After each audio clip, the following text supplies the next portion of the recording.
I'm Louis, the Chief Executive Officer of the St. Lucia Tourism Authority.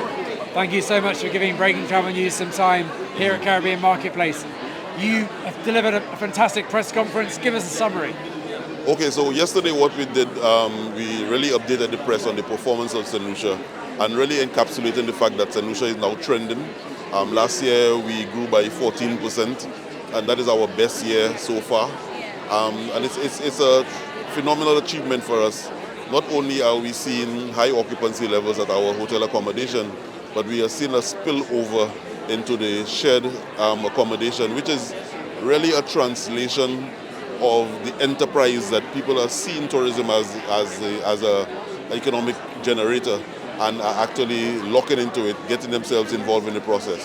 But that fits into the wider destination strategy where we are aiming to have solutions be owners of some of the commanding heights of the sector, and the government has a separate agency called the Community Tourism Agency that has been set up to bring new products to the market, new products that are attractive, new products that are exhibiting some areas in which we have been a little shy in presenting our culture and our heritage, and they are translating those into tours and attractions.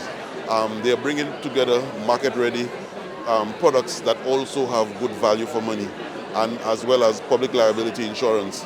And these are key to be competitive in a new environment. So not only are we bolstering the participation of solutions in the tourism industry, but we are also bringing in competitive products that are serving both land-based and cruise-based, visitors. It is a new change that is taking place in terms of the face of tourism in St. Lucia, and that is what is trending, particularly in all of the markets that we feature. So we've done a bit of research. We've actually dissected what are the core attractors to St. Lucia, and we are bringing to market products that are aligned with all of those core attractive areas. So you are seeing unique experiences like the Sea Moss experience and Earth Tour in Choiseul. And Choiseul in particular is aligned with a growing trend in the world where people are moving towards more wellness. And we think we have a blue zone in Choiseul where the average length of life for people in that area, because they eat naturally and they tend to live longer. They're closer to what is natural. And these are things that come up as a result of our foray into tourism, and we are now presenting that to the market as reasons for people to visit. In addition to the flow that is growing quite well, we are 14% increase. We also are focusing specifically on trying to increase the on-island expenditure because we want a greater benefit of the country from tourism. It's not just about smiles and bringing in people. It's about creating economic activities, and it is also having a social dimension as well, so that you are now seeing economic activity taking place in communities that have otherwise been on the periphery of the development.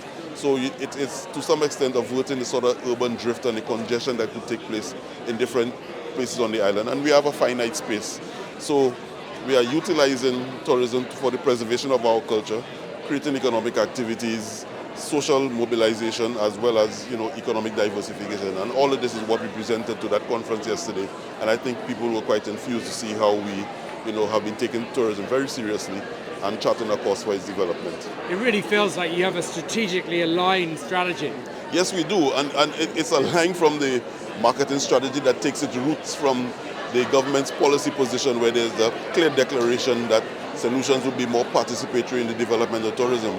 And there's legislation that was passed as recent as November last year that grants incentives for tourism development that starts with a waiver of taxes, but it goes further than that. If you are purchasing local material for your operations, you get a certain level of exemptions, which is higher than just the ordinary incentive. And then it goes further because we have recognized that sustainable development is the path that we want to proceed along. As our contribution towards the preservation of the planet and reducing our carbon footprint, you are getting an additional level of incentives if you are taking the sustainable development path. So it's all aligned.